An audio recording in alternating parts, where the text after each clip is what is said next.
Back Market is the best place to get the tech you need for back to school, for less. Like professionally refurbished smartphones to take those first day pics. Mom, your finger's blocking the camera. Or so they can ask you to buy a poster board for the science fair tomorrow. No matter what you need it for, the premium refurbished tech on Back Market is guaranteed by the Back Market Promise. Professionally refurbished with a 1-year warranty and free 30-day returns. Save now at backmarket.com.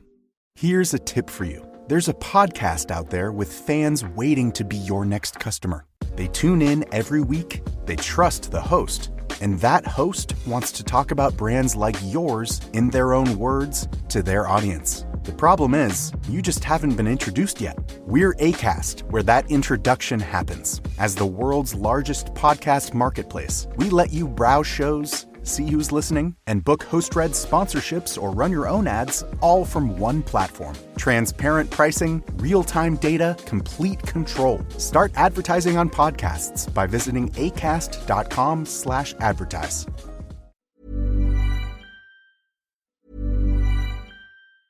While every other channel is fighting for your customers' attention, podcasts are where they've already given it.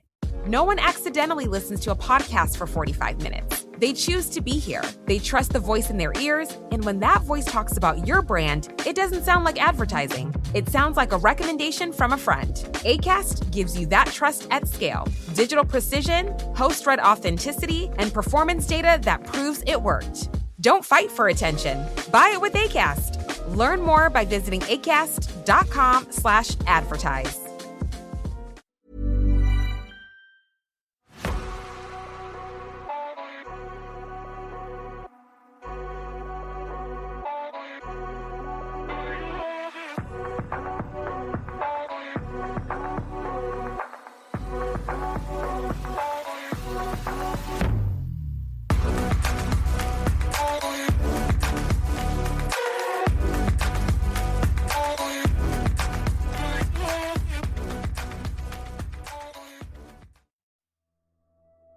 Hello, I'm Sarah.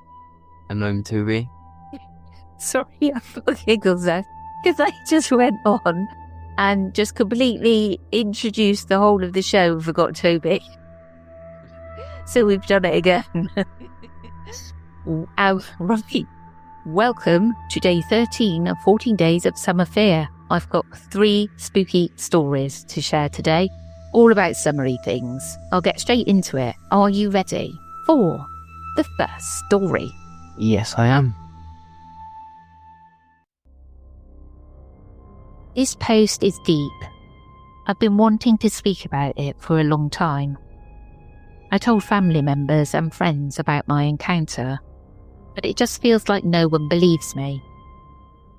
I am keeping the location hidden due to it being a religious summer camp, and it's a special place in my heart, to be honest. I've made so many wonderful memories and laughs at this place. But this event was out of the ordinary. It was the summer of 2007. I was a freshman in high school. Me and my brother went yearly to this Lutheran camp for a week every summer.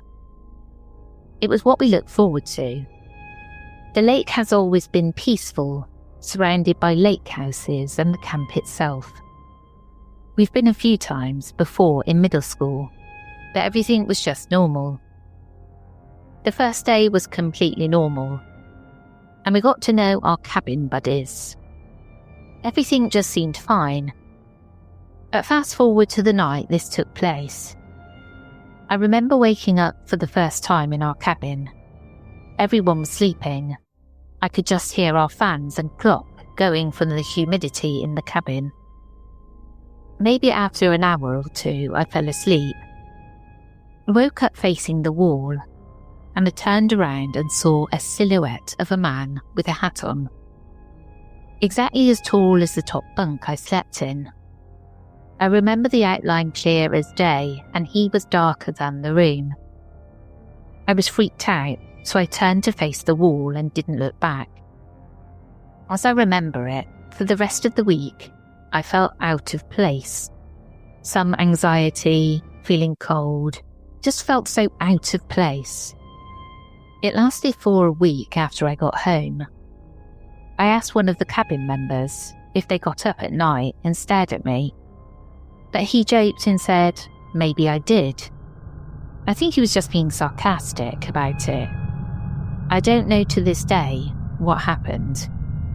It never happened again, and me and my brother kept going back until junior year when they stopped it for teens.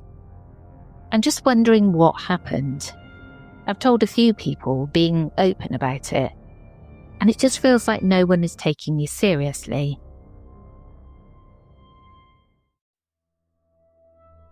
The Hat Man strikes. Yeah. I think we should do another episode on shadow figures and the Hat Man. We haven't done one for years. Yeah, they're quite spooky. They are spooky. They are really spooky. And I remember before you were even born looking into shadow people, because I kept seeing shadows, and it was on the old dial-up internet where Maisie was about 2, so that's 20 odd years ago now. Yeah, I always used to see them as well. Did you? Oh, I don't know. I might have just been a kid, but... Yeah. But it's funny because it made me actually delve into it, because I didn't know there was such a thing, because I kept seeing them. Yeah, that's weird. It is weird. And then I came across like forums and stuff saying about shadow people. And I was like, that's it. It all makes sense. Yeah, sort of. Well, it doesn't, but yeah.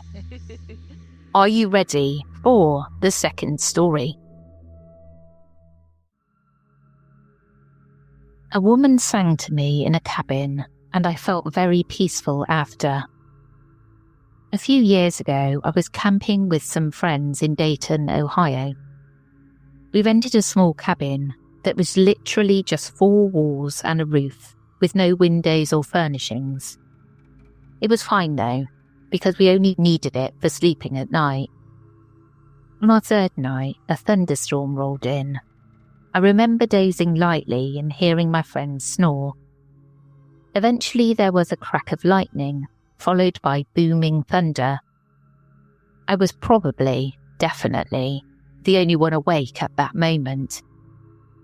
Suddenly, I heard a clear female voice singing softly from somewhere behind me. The cabin was so dark I couldn't see anything, so I lay still and listened. It sounded very much like Native American language to my untrained ear. Very slow and beautiful. There was some kind of meaning behind every word, and it was very pretty. At one point I almost propped up and asked, "Who's singing?" But decided not to. Something inside was telling me to lie still and not draw any attention to myself in particular. The singing eventually died off, and despite how spooky it may sound, I really did feel at peace. I was comfortable sleeping that night, and it didn't take long for me to pass out. My friends apparently didn't hear or see anything, so I wonder what everyone here thinks of this experience. Thank you for reading. That was quite nice, because at least the singing made them feel peaceful. Yeah. And lulled them to sleep. Yeah, very nice. At least it wasn't some kind of banshee wailing, or what kind of singing would freak you out? Oh, I know. What would freak you? Just singing. God is in his holy temple. That it's from Poltergeist too. Tiptoe through the window. Oh yeah, yeah. Tiny Tim. There's a few out. Yeah, there are, especially if you slow old music down. That freaks out. Daisy song. Any of them, slow it down and it's freaky. Yeah. Are you ready for the third and final story? Yes, I am. Something was watching me at my cottage. It was the summer of 2021 when it all started. The air was the perfect temperature. Neither too warm nor too cold. Perfect. My cottage in northern Ontario sits in a secluded small town region. I wouldn't say it's far away from civilization, but it's quite desolate. It's the kind of place where you can take a deep breath in and say, "This is life." My cottage is by the lake, so I'd love to fish at night. It feels like you've escaped the noise of the world when you're up north. At least, that's what I thought when I first pulled up one late night.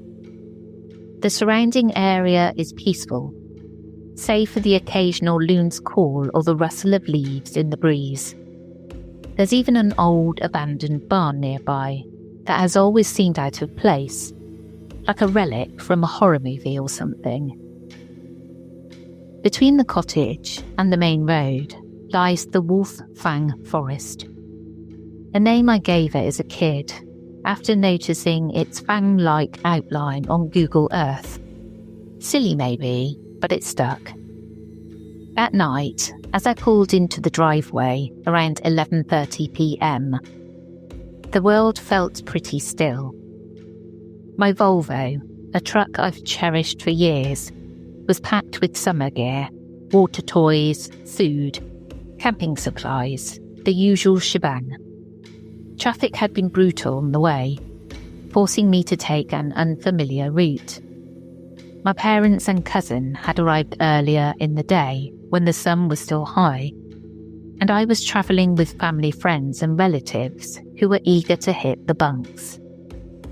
After helping them unload and settle inside, I lingered outside to finish unpacking. There were a few bags left to take inside with toys, towels and other toiletries. It was then I heard it, faint at first, almost indistinguishable from the background hum of the forest. A tune, jaunty and mechanical, mixed with bursts of high-pitched laughter. It wasn't the joyous kind of laughter you'd hear at a carnival or when you're hanging with your friends who've had one too many drinks. It was distorted. It sounded like an old record being played backward. For a moment, I froze. The sound was distant, somewhere beyond the forest, but unmistakable. I shook it off, telling myself it was my imagination. Who plays circus music in the middle of the night in northern Ontario? I forced myself to focus on the task at hand, hauling the last of the luggage inside. I mean, someone had to do the work. When I mentioned the noise to my cousin, he laughed it off. He insinuated it was probably some drunk kids messing around. His nonchalance was almost convincing. But then again, he's pretty much always nonchalant. Something about that sound clung to me though. Who was it?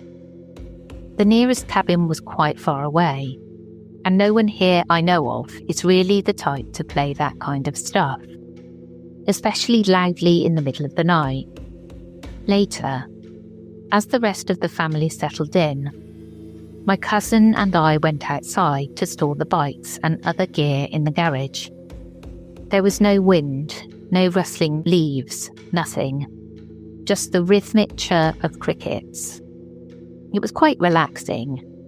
And believe you me, I was ecstatic. I didn't hear those hellish clown noises again. Then, right there, when I had assumed the noise had stopped, it happened again. The laughter. This time it was closer, louder, the same warped tune, repeating like a broken music box. My cousin stopped mid-step and turned to me immediately. The first time I've actually seen him show another emotion other than a smug, nonchalant expression. I nodded at him. No words needed to be said. We both knew something was going on. Or well, we knew the obvious. Some jerks were probably trying to mess with us. Without another word, we walked to the garage, our footsteps crunching against the gravel. We didn't care. We were the men of the house, after all. We were not going to let some teenage college student scare us. We had a job to do, and we didn't want to hinder or wake up our resting family. When we reached the door to the garage, my cousin pulled the door open and shut it behind us, I turned on the light switch, and we both let out a sigh of relief, basking in the woody smell of the garage structure. We stood in silence, staring at each other. I could see my cousin was a bit shaken up. Now that I look back on it, I can see why. Someone is out there and knows we are here, but we don't know where they are. Despite my cousin being the gung-ho type of man who goes to the gym often, his confident, nonchalant attitude diminished as soon as we stepped foot in that garage. I knew my aunt put some flashlights in there, so I spent a few minutes looking, while my cousin slowly paced around the room. We didn't hear the clown noises, only for the reason the hum of the lights blocked out any possible sounds, or the ability for one to hear their own thoughts. I found a flashlight behind a few boxes in a drawer, and I remember the exact exchange that went down in the garage that night. "I'm going to find out where it's coming from," I said. "You're joking," my cousin said. But I wasn't. Something about that sound gnawed at me, an instinct screaming that it didn't belong here. I told my cousin to walk, or as he interpreted it, run, to the cottage and lock the door. I didn't want anyone getting into the cottage. I didn't want anything to happen, and I was going to ensure that. I opened the door to the garage and walked out as I watched my cousin sprint to the cottage door. The gravel crunched under my boots as I walked down the road, flashlight on and in hand. The forest loomed on either side of the gravel road. It felt like a tunnel. The laughter returned, faint but persistent, weaving its way through the trees. Every step I took seemed to draw it closer. Maybe it was at the end of the road, I thought. And then, as I pointed my flashlight through the trees, skimming for anything out of the ordinary, I heard it. A small sound, a crunch. The crunch of something on a fallen leaf. The crunch of a footstep, not mine. Something was following me.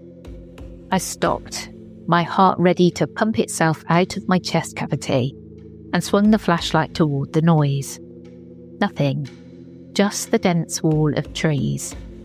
It was probably a bird or animal. I mean, we're in the middle of northern Ontario after all. I didn't know what time it was, but it was probably past 11:45. The sound continued though. I couldn't tell if it was in the trees or down the road, but it grew louder. And as much as I didn't want to accept it, the noises grew closer. My breath quickened as I scanned the forest, constantly looking over my shoulder. The flashlight beam trembled in my hand. For a moment, I thought I saw something, a glint of metal, a flash of movement, but it was gone, before I could be sure. Maybe a nail or piece of debris that was reflecting it. Honestly, I was finding any and all possible excuses to calm my mind. But then the sound shifted. It wasn't just the crunch of leaves anymore. It was heavier and deliberate. Footsteps, human footsteps. My mouth went dry. "Hello," I called out. I didn't know what to do. The word barely echoed before it was swallowed by the oppressive silence of the forest. Nothing answered. No rustling, no response. Just the low hum of crickets and my ragged breathing. I took a step back, my foot crunching against the gravel road. And that's when it happened. A sound I will never forget. A low, distorted laugh. Like a broken recording of a clown's giggle being dragged through mud. It came from my right, deep within the trees, maybe 3 or 4 meters away. My body tensed as my instinct screamed at me to run. My hand tightened around the flashlight, and I swung the beam wildly toward the source of the sound. This time I saw something. A figure hiding down between a tree stump and some shrubs. My legs felt like lead. My chest tightened with every breath. I couldn't scream. The air seemed stuck in my throat. I don't know how long I stood there. I broke. The fight or flight instinct kicked in, and I turned on my heel, sprinted back toward the cottage, as fast as my legs would carry me. The flashlight bobbed wildly, illuminating fragments of the gravel road and trees. In the distance, the laugh twisted into something guttural, almost like growling. The cottage lights came into view, but I didn't stop, didn't turn around. Even as the laughs grew louder, my feet hit the front stone steps and I threw open the door, slamming it shut and locking it behind me. I remember the adrenaline, an absolute shock scaring me so much I almost fainted and vomited. My mum looked up from the living room. I couldn't speak. I was clutching the flashlight like a lifeline. My cousin appeared from my family relative's room, his face pale as my uncle and father looked at me. I remember my dad giving my mum a hand gesture and kneeling down beside me. "You heard it too, didn't you?" he whispered. I nodded. My dad exchanged a glance with my mum and uncle, clearly trying to downplay the fear spreading across my face. My stomach was convulsing and I was gagging, close to throwing up. My cousin and I locked the doors and windows that night, double-checking every latch and deadbolt. And even then, I didn't feel safe. Sleep didn't come easy. Every creak of the cottage made my pulse race and sweat form on my brow. Every gust of wind against the window made me want to jump into action. Somewhere out there, in the vast emptiness of northern Ontario, someone was waiting. Someone was out there. Around 3 a.m, I awoke to the sound of creaking wood.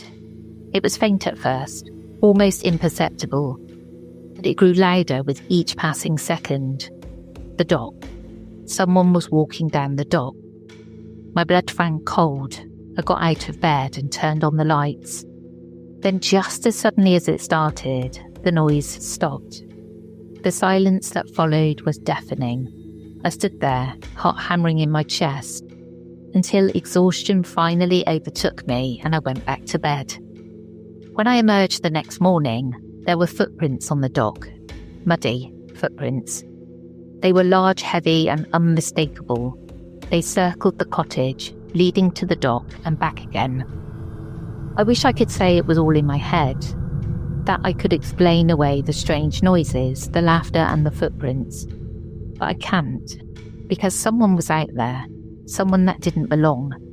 And as I sit here writing this, the world feels quieter than ever, too quiet. I don't know if I'm alone when I go up there anymore. I don't know. Sierra has all the best active and outdoor brands for the super athletic stuff, like running gear for cruising up the trail. Woo! And the super athletic-ish stuff, like fishing gear for chilling by the creek. Nice cast. Fitness apparel to push for higher reps. You got this. And golf balls priced so you can afford to lose one. Or a few. Head to Sierra or Sierra.com for the brands you want at the prices that let you do it all. From athletic to athletic-ish, Sierra's got it. You've got social dialed in. Search is doing its thing. So why do your marketing results look the same as 6 months ago? That's because you're fishing in the same pond as everyone else. Podcast listeners are a different audience entirely. More engaged, harder to reach through traditional channels, and ready to act when someone they trust makes a recommendation. We're Acast, and we put them right in front of you. Browse thousands of the world's leading podcasts, book host reads or run your own ads, and track every conversion in real time. Same skills you already have, brand new results. Acast. Acast.com/advertise. Nightmare. That was Yeah. an absolute nightmare. And we're going away soon. Well, we're not. It's in October, but we've still got a couple of months. Imagine that. We're in that farmhouse. Because we're actually going on Halloween as well. And we hear circus music Yeah, that'd be quite spooky. and clowns. I'm so excited. I'm just going to be watching. I'd be looking for a rifle. If there's a farmhouse, there's going to be a rifle. Let's have the dogs with us. We'll be all right. They'll run off. You know what those two chickens are like. They come back. Yeah, after the trouble's gone. Well, that's in this episode. I hope you enjoyed and we'll catch up with you again soon. We will indeed. We'll catch you tomorrow for the final 14 Days of Summer Fear episode. Take care, everyone. Goodbye.